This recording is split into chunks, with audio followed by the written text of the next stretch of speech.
At dawn, the deputy sheriff knocked with an eviction notice. My son-in-law stood across the yard, grinning and yelling, "Your time is up. The house is ours now." I stayed perfectly calm and asked, "Who signed this garbage?"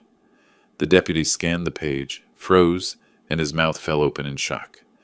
Before continuing, subscribe to the channel and write in the comments what time it is in your region right now. My name is Saul Garrett. I'm 68 years old, and I've spent the last 3 years of retirement in my house on Oakwood Drive in Austin, Texas. Before that, I wore the black robe for 30 years as a county circuit judge. You learn to read people in that job, every twitch, every hesitation, every lie poorly told.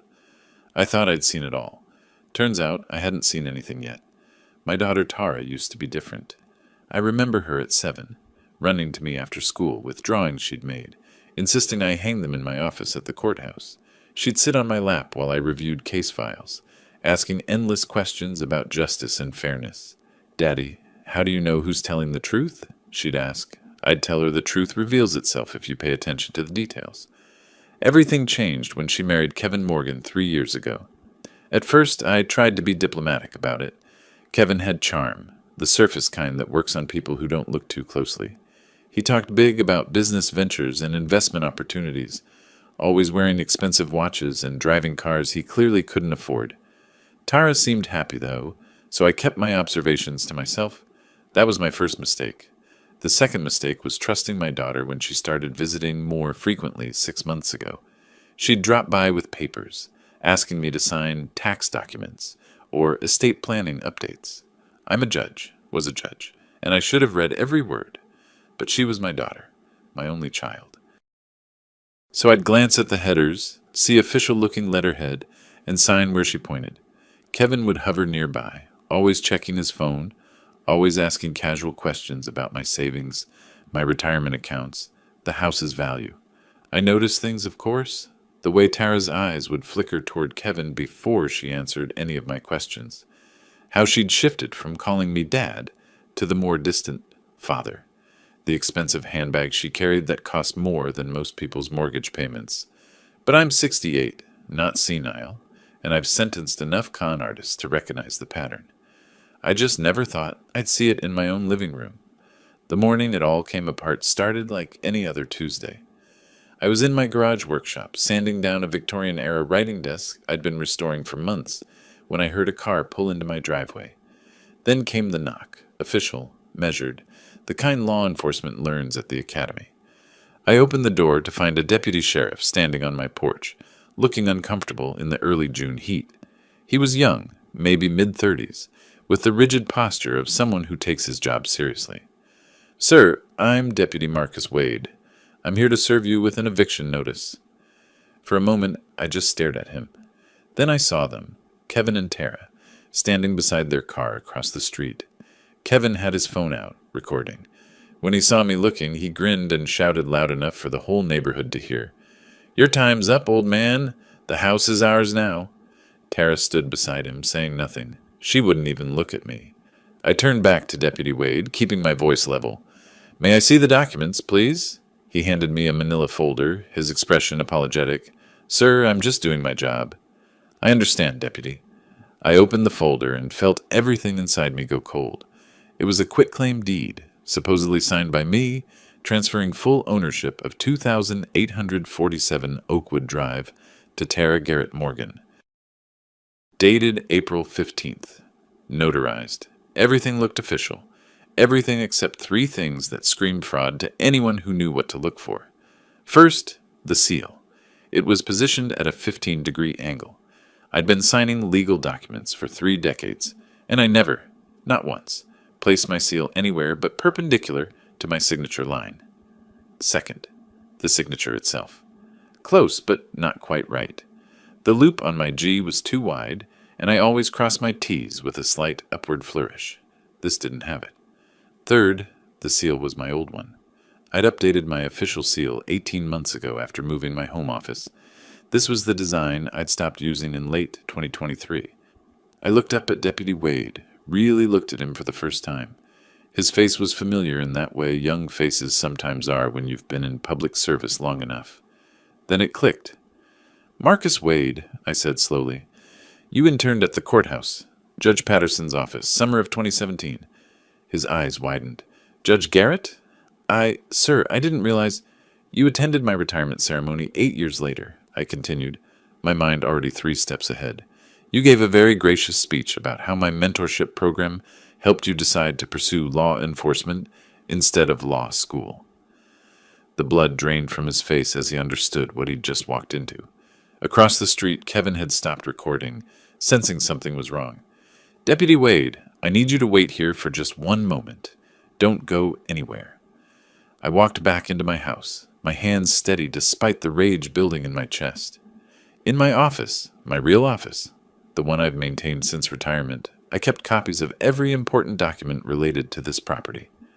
I pulled out the folder containing the original deed, my updated seal impression, and my actual signature from recent bank documents.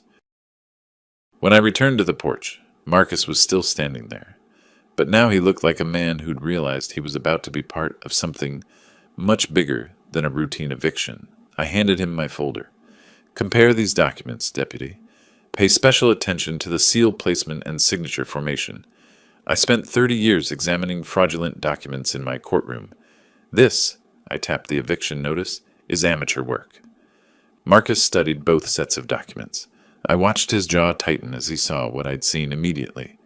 Across the street, Kevin was walking toward us now, Tara trailing behind him. What's the hold-up? He called out. Just drag the old man out already. I ignored him. Instead, I looked at Marcus and spoke clearly, making sure my voice would carry. This is fraud, Deputy Wade. Document forgery, and I intend to prove it. Marcus Wade stood on my porch for a long moment, the 2 folders in his hands. One real, one fake. I could see him processing it all, the implications spreading across his face like ripples on water. Sir, I apologize for this situation, he finally said. Given the circumstances, I strongly advise you to contact an attorney immediately. This matter requires investigation. Kevin had reached the edge of my yard by then, his face twisted with frustration. Hey, you can't just ignore official paperwork. We have every right. Step back, sir. Marcus's voice cut through Kevin's bluster with the authority of someone who'd had enough. This situation is now under review. Any interference will result in your removal from the premises. Tara tried next, her voice taking on that pleading tone I'd heard 1,000 times when she was a child, asking for something she wanted. Daddy, please, can we just talk inside? This is all a misunderstanding. No, Tara. I kept my voice flat, emotionless. There's nothing to discuss. Marcus nodded at me, then at Kevin and Tara. I'll be filing a report about these discrepancies. You'll all be contacted. He walked back to his patrol car, and I watched Kevin's confidence crumble with every step the deputy took. After Marcus drove away, I expected them to leave. Instead, Tara approached my front door, tears streaming down her face. Real tears, too. She always could cry on command. Dad, please, she sobbed. This is all Kevin's fault. He said it was just paperwork. I didn't know. I looked past her tears, past the performance, to what she was holding. A brand new iPhone 15 Pro, the titanium case catching the morning sun. Those retail for about $1,200. And on the screen, clearly visible before she noticed me looking and tilted it away, was a confirmation email. Your flight to Paris. $8,400 for 2 passengers. $8,400 for a vacation while trying to steal my house. Go home, Tara. But Daddy, I said go home. I stepped back and closed the door, locked it, stood there listening to her cry on my porch for another minute before Kevin called her back to the car. Only when I heard them drive away did I allow myself to feel it, the full weight of what my daughter had tried to do. I walked through my house, this house I'd bought 40 years ago when Tara was still a dream, when my wife was alive and the world made sense. Every room held memories.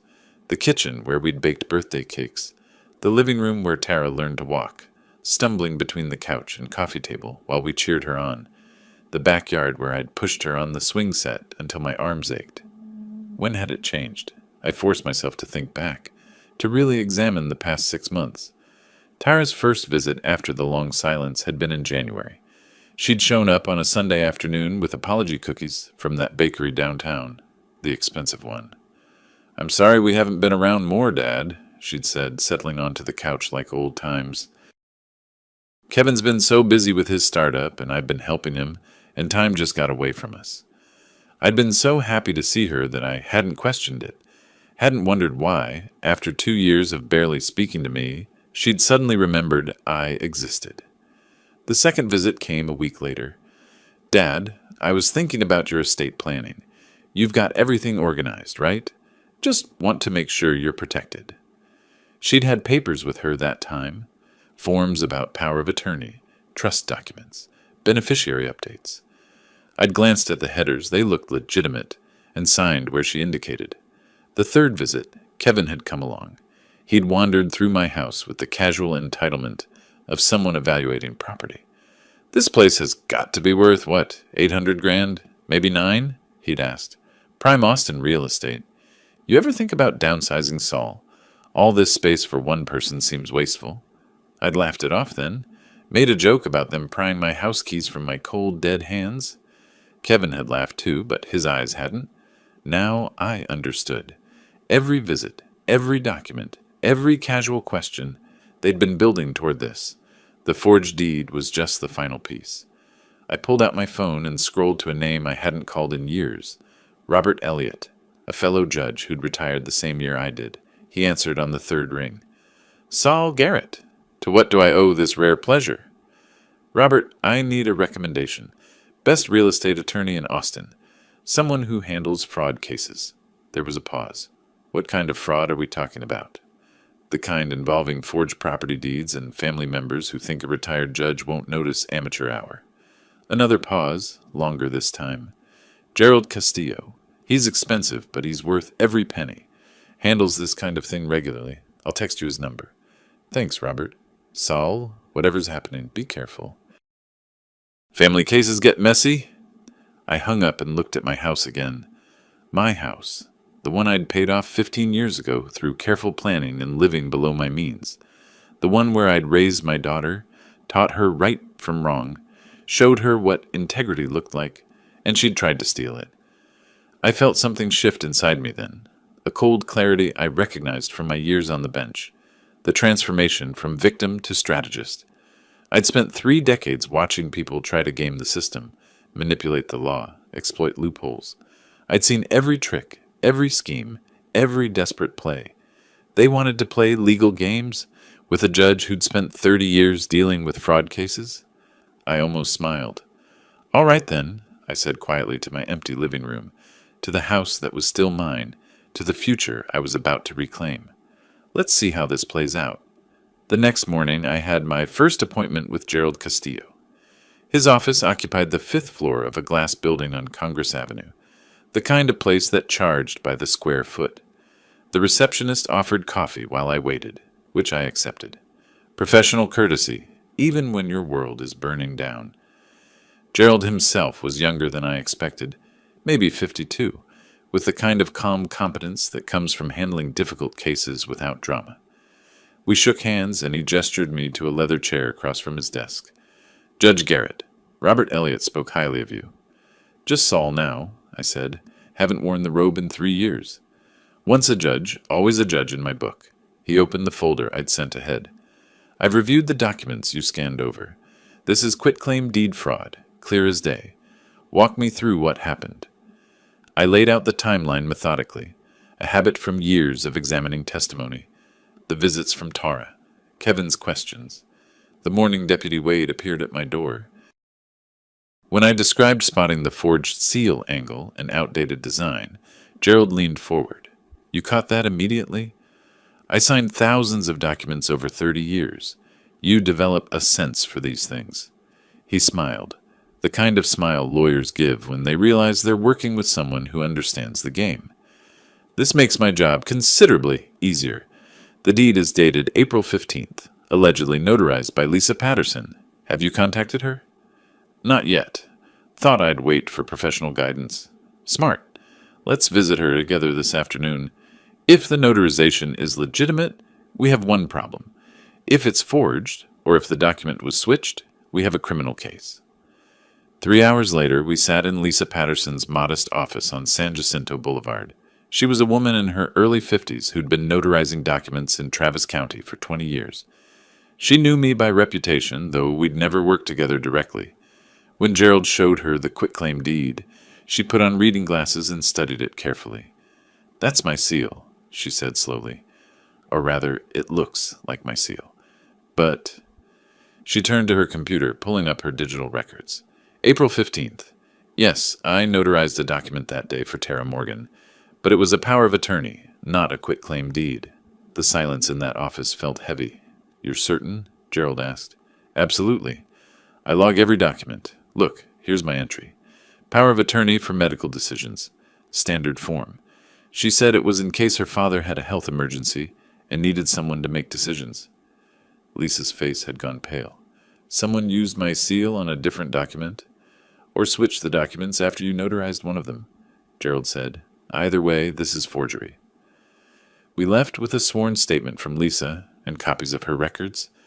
In Gerald's car, I stared out the window at Austin traffic, my mind working through the implications. "They planned this for months," I said.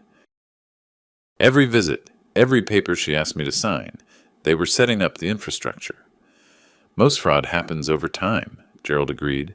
"The question is what else they might have attempted. I'd recommend hiring a private investigator to dig into Kevin and Tara's finances. If they're desperate enough to forge property documents, there's usually more beneath the surface." He gave me a name, Veronica Fields, former FBI, now private sector, specializing in financial investigations. Her retainer was $5,000, which I paid that evening via bank transfer. 2 days later, Veronica sat in my living room, a sharp-eyed woman in her mid-40s, who carried herself like someone who'd seen the worst humanity had to offer and remained unimpressed. "Mr. Garrett, I've done preliminary research on Kevin Morgan and your daughter Tara. Before I go deeper, you should know that investigations like this sometimes reveal uncomfortable truth. I've been a judge for 30 years, Ms. Fields. I've heard uncomfortable truths before breakfast. What did you find?" She opened her laptop. "Kevin Morgan lists himself as a tech entrepreneur, claims to run an investment platform called Dream Chain. It's registered as an LLC, but there's no actual business activity, no employees, no office, no product. What there is, however, is a pattern of cash deposits from multiple individuals ranging from $15,000 to $75,000 each." "How much total?" "Best estimate, over $500,000 in the past 18 months. I felt something cold settle in my stomach. "And what is he doing with this money?" "Living well beyond his means. He leases a Tesla Model S, rents a luxury apartment downtown for $4,200 a month, takes frequent trips to Europe. Your daughter's credit card statements show similar patterns. High-end shopping, expensive restaurants. They're running a con. That would be my assessment. The technical term is Ponzi scheme, though this one hasn't reached the stage where it collapses spectacularly. My guess is Kevin's getting pressure from his investors, which is why he needs your house. An asset worth $890,000 would buy him breathing room." After Veronica left, I walked through my house again, seeing it differently now. This wasn't just my home. To Kevin and Tara, it was an escape hatch, a way to pay off angry investors and disappear to Europe with my daughter on my money, leaving me with nothing. The casual cruelty of it was almost impressive. I stood in my workshop, running my hand over the Victorian writing desk I'd been restoring. The wood was bird's-eye maple, warped from decades of moisture damage, but underneath the damage you could still see the craftsman's original intent. Beautiful work, just neglected. Some things could be restored. Others needed to be discarded. My phone rang. Veronica. "Mr. Garrett, one more thing. If they've gone this far with forgery, this probably isn't their first attempt to deceive you. I can do a comprehensive audit, bank records, property filings, anything with your name on it, but it'll take time. A week, maybe more." I looked at the forged deed sitting on my workbench, with its wrong seal angle and copied signature. "Take the time, Ms. Fields. I want to know everything." "Understood. I'll be in touch." After I hung up, I realized I was smiling. Not a happy smile. The kind of smile I used to have in court when a defendant's lawyer made a critical mistake and didn't realize it yet. Kevin and Tara thought they were playing chess with someone who didn't know the rules. They had no idea I'd spent 3 decades watching people try to game the system, learning every trick, every tell, every desperate move. And now I was going to teach them what happens when you underestimate a judge. A week passed. I spent it going through every document in my house, every statement, every paper Tara had asked me to sign over the past 6 months. Gerald Castillo had given me a checklist, power of attorney forms, beneficiary changes, property liens, anything that could transfer assets or create legal obligations. I found 3 documents I didn't remember signing. 2 were legitimate, actual tax forms that Tara had explained correctly. The third was another power of attorney, this one for financial decisions, dated 3 months prior. My signature looked genuine, but I had no memory of it. It's possible she had you sign it mixed in with other papers, Gerald explained when I brought it to his office. People do it all the time. Bury the important document in a stack of routine ones. You're reviewing 20 pages of tax forms. You stop reading carefully after page 5. Can we revoke it? Already done. I filed the revocation this morning. She no longer has any legal authority over your affairs. That was when Veronica called with her full report. We met at a coffee shop near the lake, away from offices and potential eavesdroppers. She slid a thick folder across the table. Everything you need to know about Kevin Morgan's financial situation. Short version, he's drowning. I opened the folder. The first page showed a summary that made my jaw tighten. Total debt, $520,000. Dream Chain promised investors a 200% return in 12 months, Veronica explained. Kevin took their money and spent it. There's no cryptocurrency platform. There never was. He's been paying early investors with money from new investors. Classic Ponzi structure. But he's running out of new investors, and the deadline for returns is coming up fast. 3 weeks from now, actually. What happens then? His investors start asking questions. Some of them are already getting nervous. I found email exchanges where Kevin's making excuses, asking for extensions. She flipped to another page. Here's where it gets worse. Your daughter Tara has been actively involved. She opened 3 credit cards 3 months ago using this house as collateral, which is illegal without your permission, but the banks didn't verify. She's maxed out all 3. Total debt, $67,000. Spending it on what? Luxury goods, mostly. Handbags, jewelry, first-class flights. She's living like someone who expects a major payday soon. Veronica's expression was carefully neutral. I also found evidence Kevin's been meeting with potential buyers for this property. He's offering it at $850,000, $40,000 below market value for a quick sale. The picture became crystal clear. They'd forge the deed, sell my house within a month, use the money to pay off Kevin's angry investors, cover Tara's credit cards, and disappear to Europe. I'd be left homeless, penniless, and by the time I proved the deed was forged, they'd be long gone. There's one more thing, Veronica said quietly. I pulled Kevin's phone records, legally through a contact at one of the creditor companies investigating him. He's been in regular contact with someone named Daniel Shaw. Shaw runs a consulting business that specializes in complex family financial situations. Translation, he teaches people how to exploit their relatives. I closed the folder and looked out at the lake. Sailboats drifted across the water, people enjoying a beautiful Austin afternoon, completely unaware that a few feet away, someone was learning the full extent of his daughter's betrayal. What would you advise? I asked.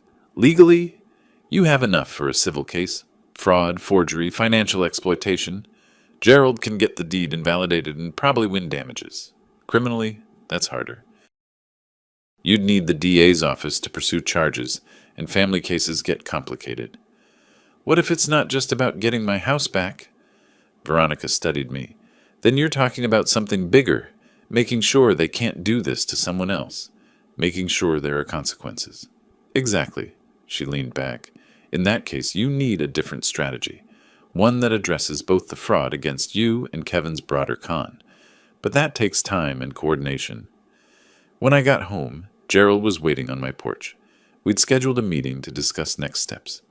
Inside, I spread Veronica's report across my dining table. Gerald read through it in silence, his expression growing darker with each page. This is worse than I thought, he finally said. Kevin's not just committing fraud against you, he's running a full-scale investment scam. If we pursue this correctly, we're looking at criminal charges that go far beyond a forged deed. What do you recommend? File a civil suit immediately to invalidate the quitclaim deed and block any sale of the property. Simultaneously, I can refer this information to the district attorney's office for criminal investigation. The forgery alone is a felony. Add in the investment fraud, and Kevin's looking at serious prison time. I thought about it. The easy path was right there. File the lawsuit, get my house back, let the criminal justice system handle the rest. Clean, simple, over in a few months. But something in me resisted. Maybe it was 30 years of watching criminals slip through cracks in the system. Maybe it was the image of Tara's face when she'd tried to manipulate me with fake tears, while holding an expensive phone and European vacation confirmations. Maybe it was just old-fashioned anger at being treated like a fool. No, I said. Gerald looked up. No? If we just file the civil suit, Kevin and Tara will see it coming. They'll lawyer up, start hiding assets, maybe even run. The criminal case could take years, and they might get plea deals. I met his eyes.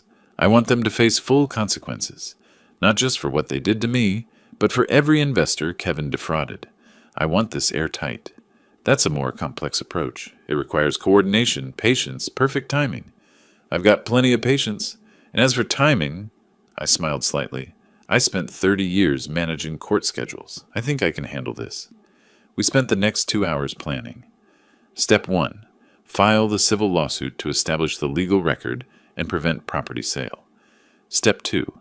Have Veronica continue investigating Kevin's investors, building a comprehensive case. Step 3.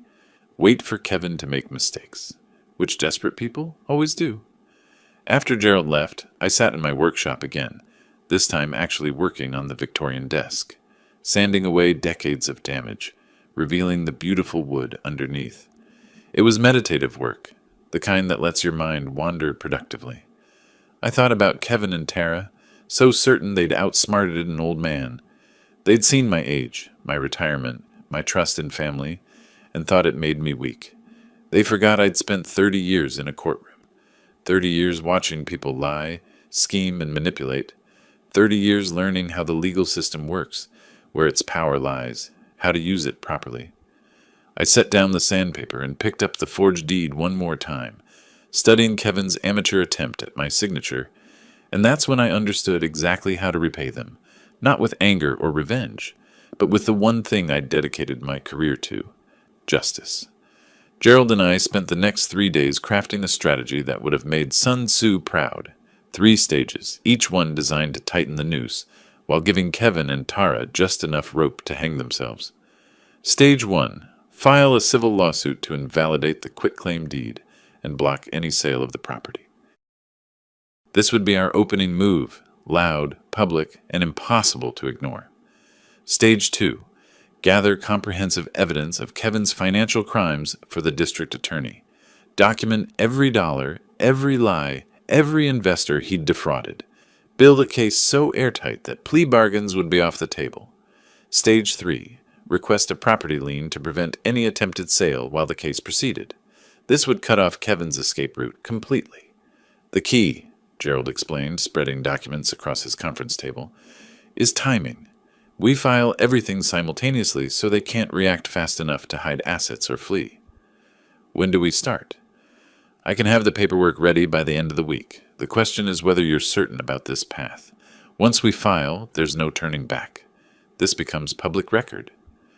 I thought about Tara's fake tears, her expensive phone, those European flight confirmations, about Kevin's smug face when Deputy Wade had shown up at my door, about the $890,000 they'd planned to steal while leaving me homeless. File it. 2 weeks after my initial meeting with Gerald, we walked into the Travis County District Court and submitted the lawsuit. The clerk stamped it with that satisfying thunk of official business being conducted. I was suing my daughter and son-in-law for fraud, forgery, and attempted theft of property. The judge assigned to the case was Daniel Hudson, 53 years old, 15 years on the bench. I'd never worked with him directly, but I knew his reputation. Fair, thorough, no patience for nonsense. Exactly what I needed. His clerk called the next day. Preliminary hearings scheduled for 3 weeks out. In the meantime, Gerald requested and received an emergency temporary restraint on the property, preventing any transfer of ownership. Kevin's escape hatch had just slammed shut. While we waited for the hearing date, Veronica continued her investigation. She called one evening while I was in my workshop, the phone buzzing against the workbench. "I found something interesting," she said without preamble. "Kevin's been in regular contact with someone named Daniel Shaw. He runs a consulting business, Strategic Family Asset Management." I looked into Shaw's client list. Every single one has been involved in elder fraud cases. He teaches people how to steal from their families? Essentially, yes. And he's very good at staying just on the legal side of the line. He doesn't commit crimes himself. He just advises others how to do it. Kevin's paid him over $15,000 in the past 6 months. I leaned back in my chair, processing this. So this wasn't just Kevin being desperate. He had professional help. Correct, which actually works in our favor. It establishes premeditation. This wasn't a spur-of-the-moment mistake. It was a calculated, planned attack. After I hung up, I sat in the quiet workshop, listening to the sounds of my neighborhood settling in for the evening. Somewhere nearby, someone was grilling dinner. A dog barked. Normal life continuing while mine had become a legal battlefield. But for the first time since Deputy Wade knocked on my door, I felt something like satisfaction. Kevin and Tara thought they'd planned everything perfectly. They had no idea they'd left a trail of evidence wide enough to drive a truck through. The weekend before the hearing, I drove past Kevin and Tara's apartment, the luxury place downtown that cost $4,200 a month. The Tesla was parked in front, gleaming in the afternoon sun. Through the first-floor windows, I could see expensive furniture, designer lighting, all the trappings of success funded by other people's money. I didn't stop, just drove past slowly, memorizing the scene. In a few days, all of this would start crumbling. On the morning of the hearing, I put on my best suit, the charcoal gray one I'd worn to important court dates for 3 decades. Gerald met me on the courthouse steps. "Ready?" he asked. "I spent 30 years walking into courtrooms. This is just another Tuesday." But as we walked through those familiar hallways, past courtrooms where I'd once presided, I felt the weight of what we were doing. This wasn't just another case. This was my daughter, my only child. Then I remembered her face outside my house, crying fake tears while holding that expensive phone. I remembered Kevin's voice. "Your time's up, old man." My resolve hardened. We entered the courtroom 10 minutes early. Kevin and Tara arrived 5 minutes later, and they weren't alone. With them was a man I recognized immediately, Curtis Ryder, one of Austin's most aggressive defense attorneys, the kind who used every trick, every loophole, every dirty tactic to win.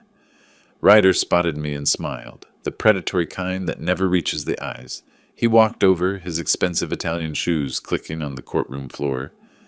"Saul Garrett," he said, extending a hand I didn't take. "Curtis Ryder, I'm representing the Morgans in this unfortunate matter." "Mr. Ryder," I kept my voice flat, neutral. "I'll be honest with you, Saul. You're going to lose this case. We have your signature, we have notarization, we have proper documentation. My clients legally own that property." He glanced back at Kevin and Tara, who were watching with badly concealed smugness. "Save yourself the legal fees and the embarrassment. Withdraw the suit, and we'll discuss terms for your continued residence, maybe as a tenant." I met his eyes and let him see nothing. No anger, no fear, no reaction at all. "See you in court, Mr. Ryder." His smile faltered just slightly before he walked back to his clients. I watched Kevin lean in, whispering something. They both laughed, but it sounded hollow in the high-ceilinged room. Gerald touched my elbow. "Don't let him get to you. Ryder's trying to shake your confidence." "I know. I've seen the tactic 1,000 times from this bench." "Good, because we're about to show him what happens when you bring amateur hour fraud into a real courtroom." The bailiff called us to order. Judge Hudson entered, and everyone stood. When we sat, I felt the familiar weight of judicial proceedings settling over the room. This was my element. This was where truth emerged from lies, where evidence spoke louder than bluster. Kevin and Tara sat across the aisle, both dressed like they were attending a business meeting, professional, respectable, innocent. Tara even managed to look sad, like this whole thing pained her. I almost laughed. Almost, Judge Hudson reviewed the case summary, his reading glasses perched on his nose. Finally, he looked up. This is a preliminary hearing regarding allegations of document forgery and fraud. Mr. Ryder, your clients are the defendants in this matter? Yes, Your Honor, and I'd like to state for the record that this lawsuit is frivolous and based on misunderstandings. You'll have your chance to present, Mr. Ryder. Mr. Castillo, you're representing the plaintiff? Gerald stood. Yes, Your Honor. Then let's proceed. Ryder went first as defendant's counsel in a civil case. He stood with theatrical confidence, painting a picture of devoted family members trying to help an aging patriarch. Your Honor, this case is a tragic example of elderly confusion leading to family conflict. My clients, Kevin and Tara Morgan, only wanted to assist Mr. Garrett with his estate planning. The quitclaim deed in question was signed willingly by Mr. Garrett as part of that planning. Now, suffering from understandable age-related memory issues, he's forgotten this transaction and is accusing his own daughter of fraud. I kept my expression neutral, but inside, I was cataloging every word, age-related memory issues. This was his angle. We have Mr. Garrett's signature, properly notarized by Lisa Patterson, a licensed notary with 20 years of experience. We have the original document, filed and recorded with the county. Everything was done legally and properly. This lawsuit is nothing more than an elderly man's confusion, unfortunately encouraged by lawyers who should know better. He sat down, looking satisfied. Kevin nodded slightly, and Tara dabbed at her eyes with a tissue she'd pulled from nowhere. Judge Hudson turned to Gerald. Mr. Castillo? Gerald stood, and I recognized the shift in his posture, from casual to predatory. He'd been waiting for this. Your Honor, the defendant's counsel presents a touching story. Unfortunately for his clients, it's fiction. He opened his briefcase. I'd like to submit 3 pieces of evidence for the court's review. He approached the bench with documents I knew by heart. We'd gone over them a dozen times. First, an expert analysis from Thomas Wheeler, a certified forensic document examiner with 28 years of experience. Mr. Wheeler examined the signature on the quitclaim deed and compared it to known samples of Mr. Garrett's authentic signature. His conclusion, the signature is forged, with 97% certainty. Ryder shot to his feet. Objection, Your Honor. We haven't had the opportunity to examine this expert's credentials. Mr. Wheeler's credentials are attached to his report, Mr. Ryder. Sit down. Judge Hudson was already reading the analysis, his expression growing colder with each page. Gerald continued. Second, a sworn affidavit from Lisa Patterson, the notary whose seal appears on the document. Ms. Patterson confirms that on the date in question, she notarized a power of attorney for medical decisions, not a quitclaim deed. Someone either switched documents after notarization or forged her seal onto a different document entirely. I watched Kevin's face. The color was draining from it slowly, like water leaving a bathtub. Beside him, Tara had stopped dabbing her eyes. Third, photographic evidence showing that the seal impression on the quitclaim deed is from Mr. Garrett's old seal, a design he stopped using 18 months ago when he updated his home office. The seal on the fraudulent document is from 2023. The alleged signing date is 2025. The seal couldn't have been used to sign a 2025 document because it no longer existed. Judge Hudson looked up from the documents. His expression could have frozen lava. Mr. Ryder, do you have any response to these allegations? Ryder stood, but for the first time since I'd seen him, he looked uncertain. Your Honor, we'll need time to review this evidence and respond appropriately.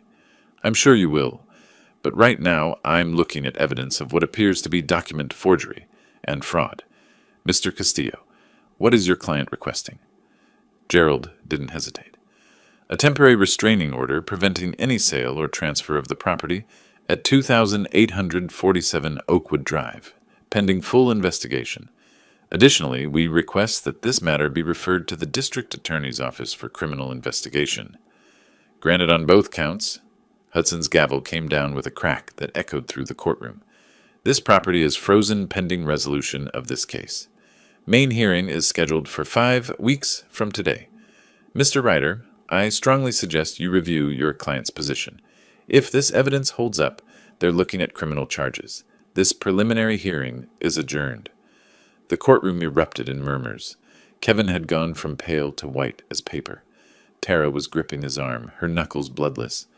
Ryder was gathering papers with hands that shook just slightly, enough for me to notice. As we filed out of the courtroom, I walked past Kevin and Tara. They were standing in a tight huddle with Ryder, whose aggressive confidence had evaporated like morning dew. I stopped. Let them see me looking. Let them wonder. Then I leaned in, just close enough that only Kevin could hear me. My voice was barely a whisper. "Who signed that garbage, Kevin? Did you take my seal from my office? I wonder what else you took while you were in there." Kevin's eyes went wide. His mouth opened, closed, opened again. No sound came out. He looked like a fish gasping on a dock, and I had to work to keep the satisfaction off my face.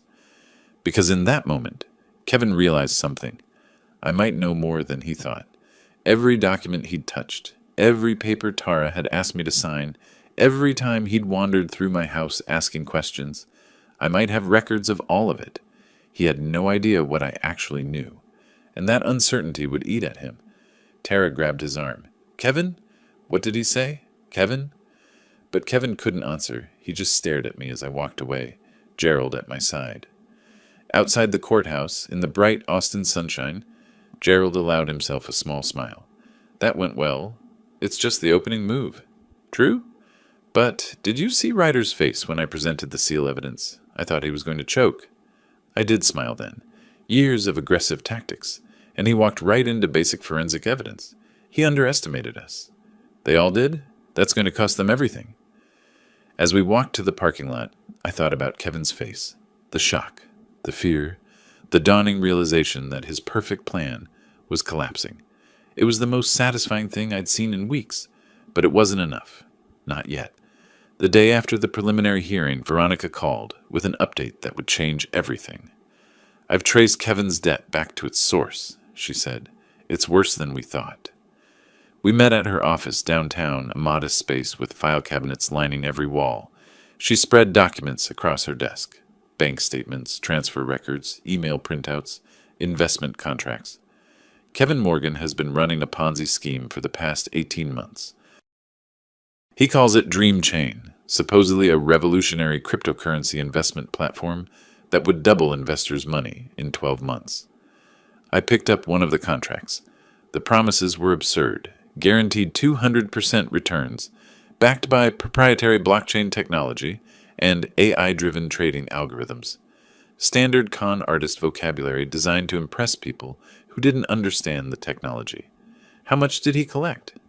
$520,000 from 14 investors, professionals mostly, doctors, lawyers, small business owners, people with disposable income who wanted to get in on the crypto boom. Veronica pulled up a spreadsheet on her computer. But there is no Dream Chain platform. Never was. Kevin took their money and spent it. The spreadsheet told the story in brutal clarity. $89,000 for a Tesla Model S. Monthly apartment rent of $4,200 for a luxury place in downtown Austin. European vacations, Paris, Rome, Barcelona. Designer clothes, expensive restaurants, country club memberships. "He's been living like a tech millionaire on other people's investments," I said.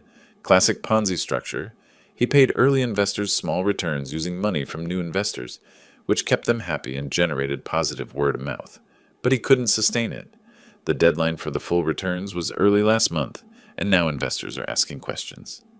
Veronica flipped to another document, an email chain between Kevin and 3 increasingly angry investors. The tone progressed from polite inquiry to veiled threats, to outright demands for their money back or they'd contact authorities.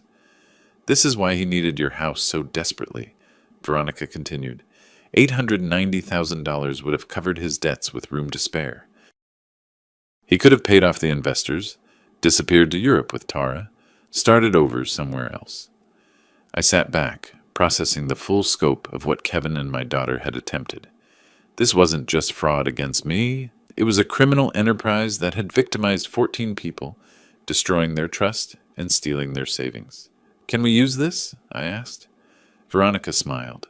"I've already prepared a complete financial analysis. Every dollar Kevin collected, every dollar he spent, documented with bank records and receipts. It's a prosecutor's dream case. And Tara. She's been involved from the start. Her name appears on several of the Dream Chain promotional materials as Director of Client Relations. She attended investor meetings, reassured people when they got nervous. She knew exactly what Kevin was doing. That hurt worse than I expected. My daughter hadn't just been a passive accomplice. She'd actively recruited victims. "There's one more thing," Veronica said. "One of Kevin's investors is Robert Meyer, a retired prosecutor who used to work in the Travis County DA's office. He invested $75,000. A retired prosecutor. The irony would have been funny if it weren't so tragic. What if someone told Meyer the truth? I asked carefully. Showed him the evidence of what Kevin really did with his money? Veronica's expression didn't change, but her eyes gleamed. Hypothetically, if someone provided Meyer with comprehensive documentation of the fraud, he would probably feel obligated to report it to his former colleagues. Prosecutors tend to take financial crimes personally, especially when they're victims. Hypothetically. Of course. 2 days later, Veronica delivered an anonymous package to Robert Meyer's home. Inside was everything: bank records, email chains, the fake Dream Chain contracts, documentation of Kevin's spending, the whole sordid story. Meyer's response was swift. Within 72 hours, he'd contacted the Texas Attorney General's Securities Division. The following week, an official investigation was opened into Kevin Morgan and Dream Chain. I learned about it when Gerald called, his voice barely containing excitement. The state is pursuing Kevin for securities fraud.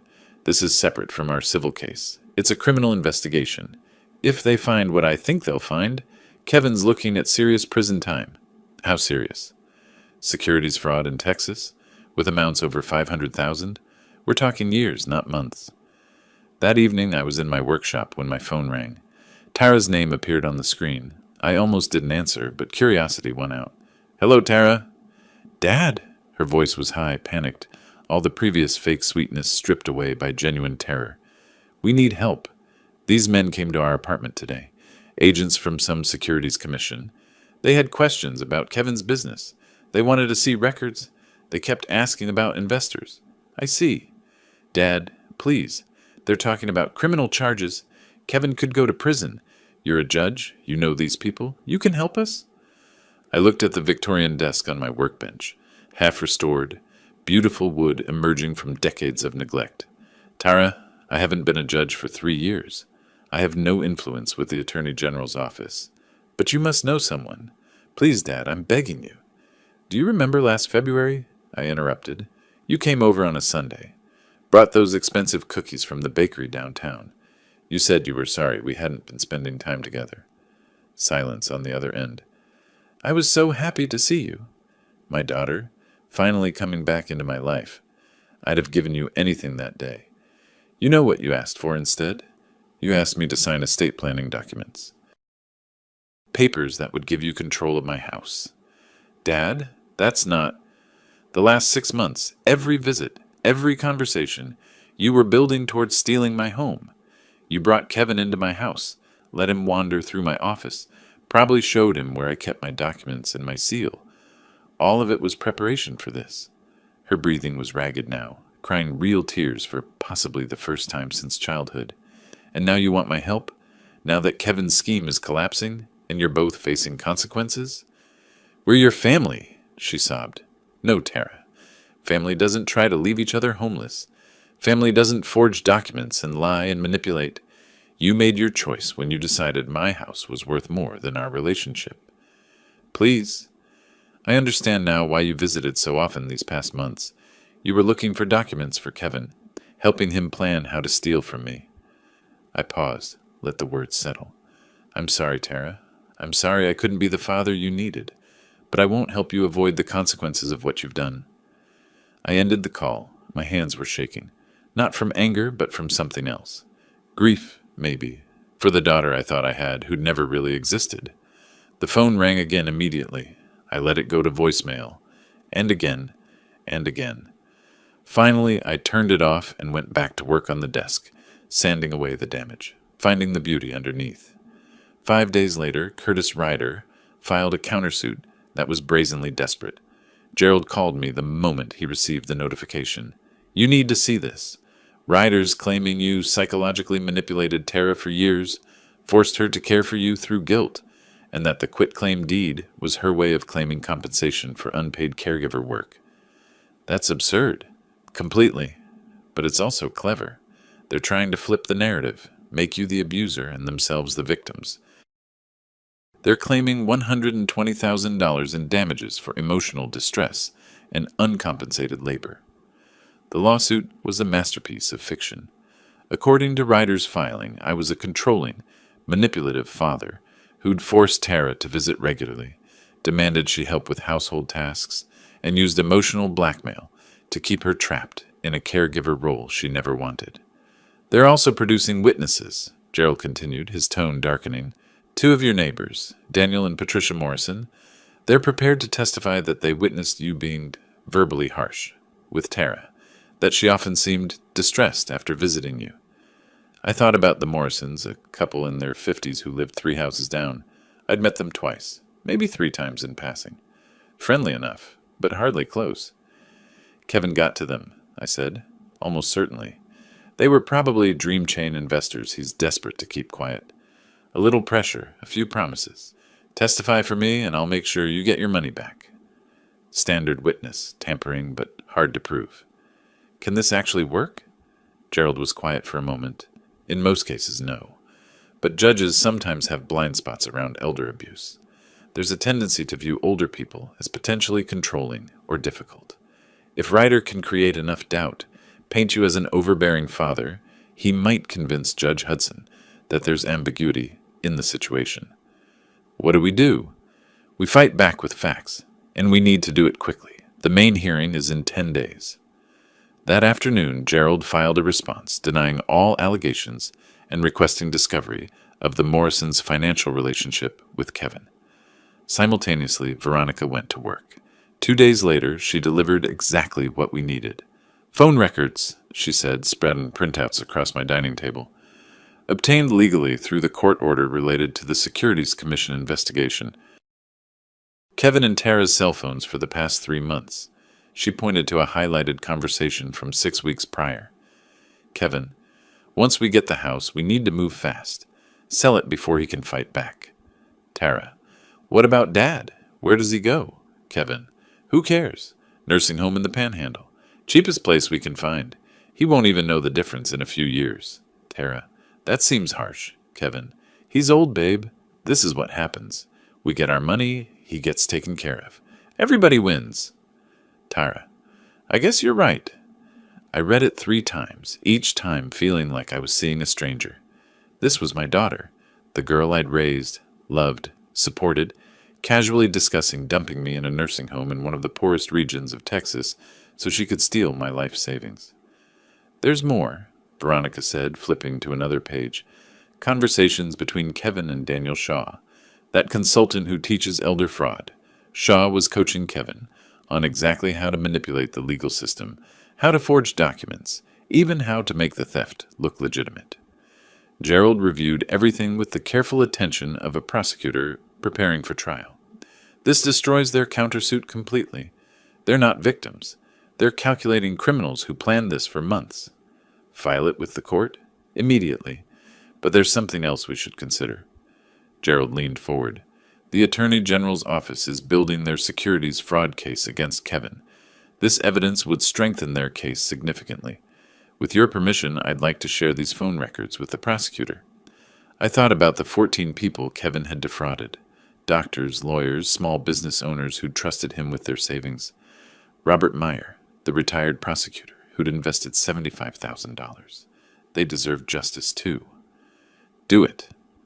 That night, as I was getting ready for bed, my phone buzzed with an unknown number. A text message appeared. Drop the lawsuit or you'll regret it.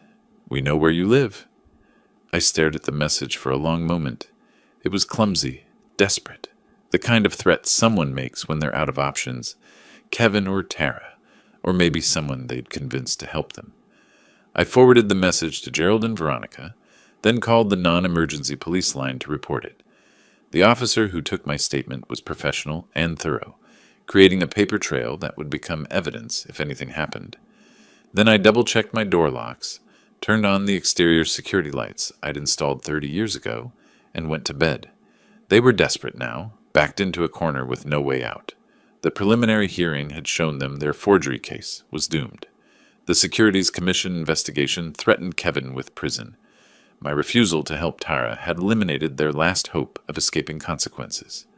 Desperate people do dangerous things, but I'd spent 3 decades watching desperate people in courtrooms, seeing how they reacted when the walls closed in. Kevin and Tara were following a predictable pattern: denial, anger, bargaining, threats. The main hearing was now just 2 days away. All the evidence was compiled, all the witnesses prepared. Gerald had built an airtight case that would not only invalidate the forged deed, but potentially send both Kevin and Tara to prison. I sat in my workshop that night, putting the final coat of polish on the Victorian desk. The restoration was almost complete.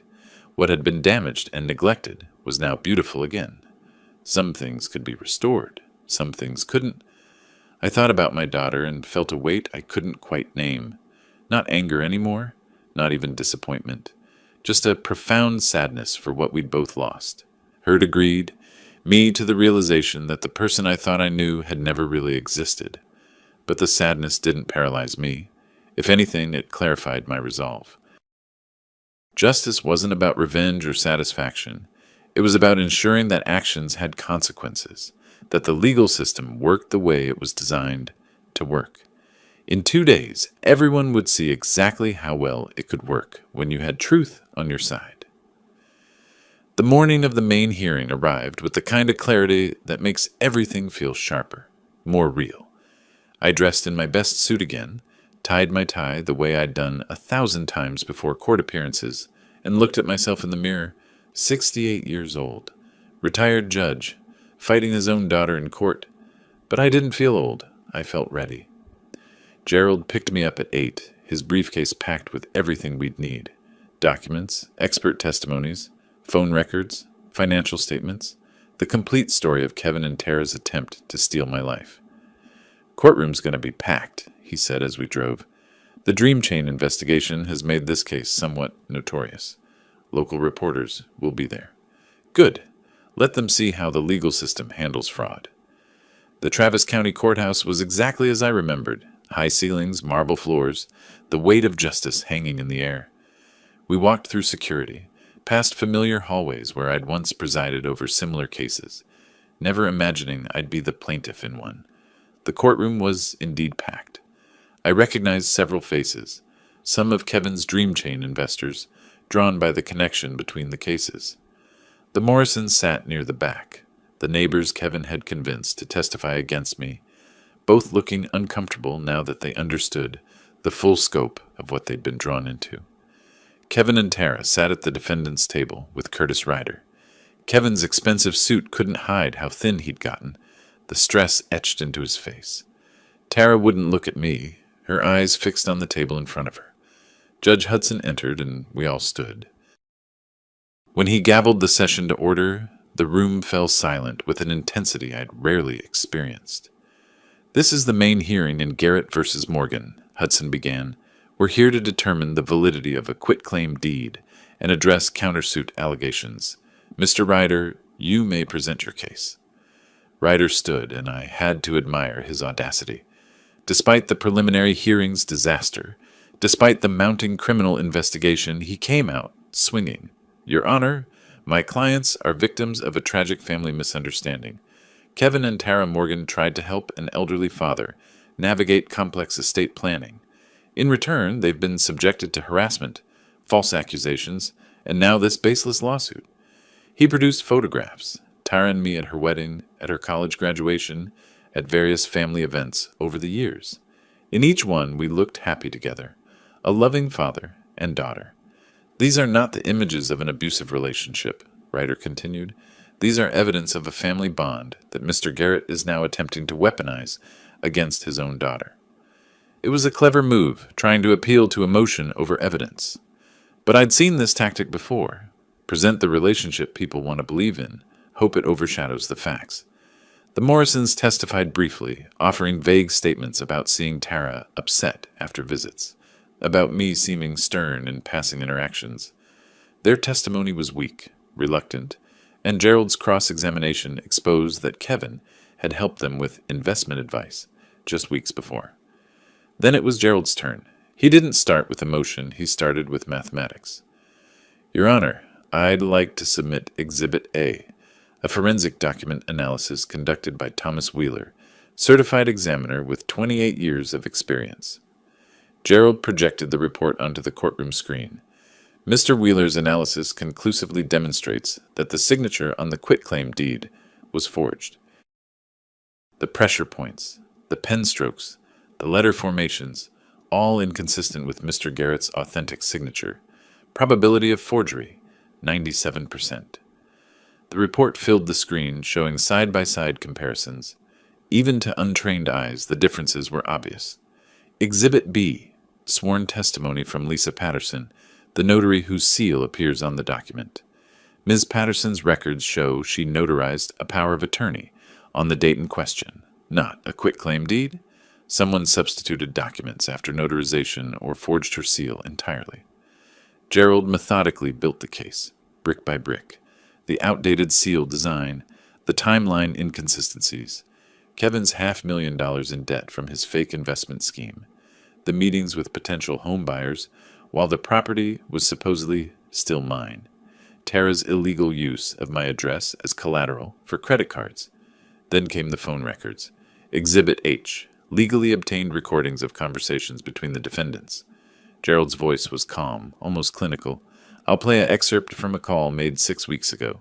Kevin's voice filled the courtroom. Once we get the house, we need to move fast.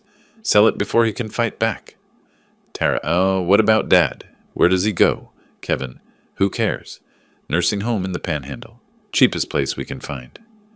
The courtroom erupted in murmurs. I watched Kevin's face drain of color. Tara put her head in her hands. Even Ryder looked like he'd been gut-punched.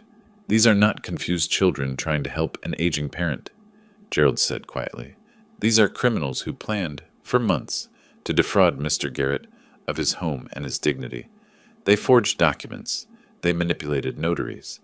They consulted with a specialist in elder fraud. And when they succeeded, they planned to abandon Mr. Garrett in the cheapest facility they could find. Judge Hudson called a 20-minute recess.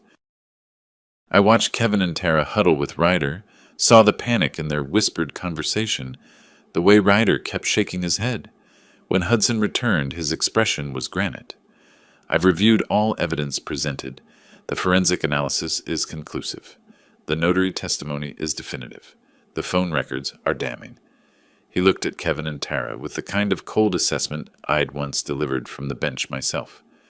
The quitclaim deed, dated April 15th, is hereby declared fraudulent and void.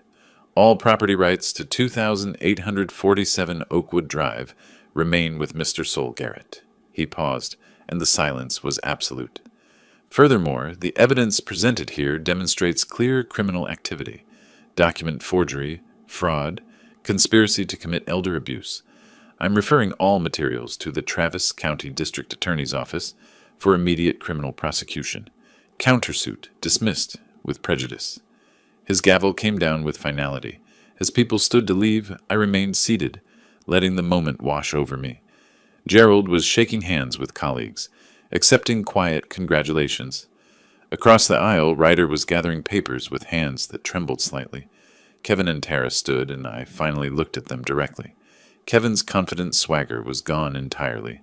Tara was crying, real tears this time, tears of genuine fear. As they walked toward the courtroom exit, 2 men in suits stepped forward. Detectives from the Economic Crimes Unit. I recognized the type immediately. Kevin Morgan? Tara Morgan? You're under arrest for suspicion of document forgery and fraud. The handcuffs came out. Kevin tried to protest, but his voice cracked. Tara looked back at me one final time as they led her away, her expression a mixture of shock, betrayal, and the dawning realization that this was really happening. I stood and walked out of the courthouse with Gerald, into the bright Austin sunshine. We won, Gerald said simply. We proved the truth, I corrected. The system did the rest. 6 weeks later, the sentencing hearing brought everything to its final conclusion. Kevin Morgan received 4 years in federal prison for securities fraud related to Dream Chain, plus 2 additional years for the document forgery and attempted fraud against me. 6 years total, with mandatory restitution of $520,000 to his victims. I watched him receive the sentence with what I can only describe as a collapse. His shoulders sagged, his head dropped, and when they led him away in shackles, he looked 20 years older than the confident con artist who'd stood in my yard shouting about taking my house. Tara's sentence was different, 18 months probation with 300 hours of community service and mandatory participation in a rehabilitation program for financial crimes. The judge noted her cooperation and lesser role, but his words were harsh. You betrayed your father's trust in the most profound way possible. You helped facilitate an attempt to leave him homeless and destitute. That this court shows leniency is a mercy you did not extend to your own parent. She took it silently, tears streaming down her face. I felt something watching her, not satisfaction exactly, but a kind of sad completion. This was what justice looked like. Not revenge, not cruelty, but consequences fitting the crime. Curtis Ryder, the aggressive attorney who'd tried every dirty trick in the book, faced a Bar Association investigation for ethical violations. Word was he'd likely lose his license. Turned out threatening elderly plaintiffs and suborning perjury carried professional consequences. That evening I sat on my front porch on Oakwood Drive, watching the sun set over Austin. My house, my home, exactly where it had been 4 months ago when this all started, but somehow feeling more solid, more real. A car pulled up. Marcus Wade, the deputy sheriff who delivered that eviction notice what felt like a lifetime ago. Mr. Garrett, he said, walking up to the porch. I wanted to stop by. I've been following the case. Deputy Wade, or should I say Detective Wade? I'd heard he'd passed his exam. He smiled. Not yet. Few more months. But about that morning, I wanted to apologize. Marcus, you were doing your job. You did it professionally and correctly. When you saw something was wrong, you didn't ignore it. That's exactly what a good law enforcement officer does. We talked for a while, about his career plans, about the case, about how fraud cases often have human costs beyond the financial. He was a good kid, would make an excellent detective. After he left, I went to my workshop in the garage. The Victorian writing desk sat there, finally complete. I'd finished the restoration the day after the trial ended. The wood gleamed under the workshop lights, beautiful and functional, ready for another century of use. Some things could be restored, some things couldn't. I thought about Tara, not the adult who'd tried to steal from me, but the child who'd once asked me how judges know who's telling the truth. You pay attention to the details, I told her. Where had that child gone? When had she become someone who could plan to leave her father in a cheap nursing home while she fled to Europe on stolen money? The questions had no good answers. 3 weeks after sentencing, a letter arrived. Prison postmark, Tara's handwriting. I sat at my kitchen table, the letter unopened in front of me for a long time. Finally, I read it. It was 4 pages of apologies, explanations, justifications, regrets. She blamed Kevin's influence. She blamed her own greed. She blamed the stress of debt and the fear of poverty. She said she understood now what she'd done, how wrong it was, how deeply she'd betrayed me. She asked if I could ever forgive her. I read it twice, then carefully folded it and placed it in the desk drawer where I kept important documents. The letter sat there alongside the court judgments, the property deed with my name on it, all the evidence of justice served. Maybe someday I'd respond. Maybe someday we'd have the conversation she wanted, about forgiveness and redemption and moving forward, but not today. I walked back to my workshop and picked up a new project, an antique bookshelf from the 1920s that needed refinishing. The wood was damaged, the joints loose, but underneath I could see the quality craftsmanship. It would take months of careful work to restore it properly. I had the time. I had my home. I had my peace. Justice, I'd learned during 30 years on the bench, isn't about revenge or cruelty. It's about balance, ensuring that actions have appropriate consequences, that the system works fairly for everyone, that truth matters more than manipulation. I'd spent my career trying to achieve that balance for others. These past months, I'd fought to achieve it for myself. Standing in my workshop, running my hand over the old bookshelf's damaged surface, I felt something settle inside me. Not happiness exactly, there was too much loss for that, but satisfaction, completion, the sense that everything had unfolded exactly as it should. Kevin was in prison, Tara was learning consequences. My house remained mine. The 14 Dream Chain investors would receive at least partial restitution. The legal system had worked the way it was designed to work. Justice isn't revenge, I said quietly to the empty workshop. It's when everyone gets what they deserve. And I got mine. My house, my peace, my dignity. I picked up the sandpaper and got to work. The bookshelf wouldn't restore itself, and I had nothing but time. Life, as it always does, moved forward. If you liked this story, please like this video, subscribe to the channel, and share your impressions of this story in the comments. To listen to the next story, click on the box on the left. Thank you for watching.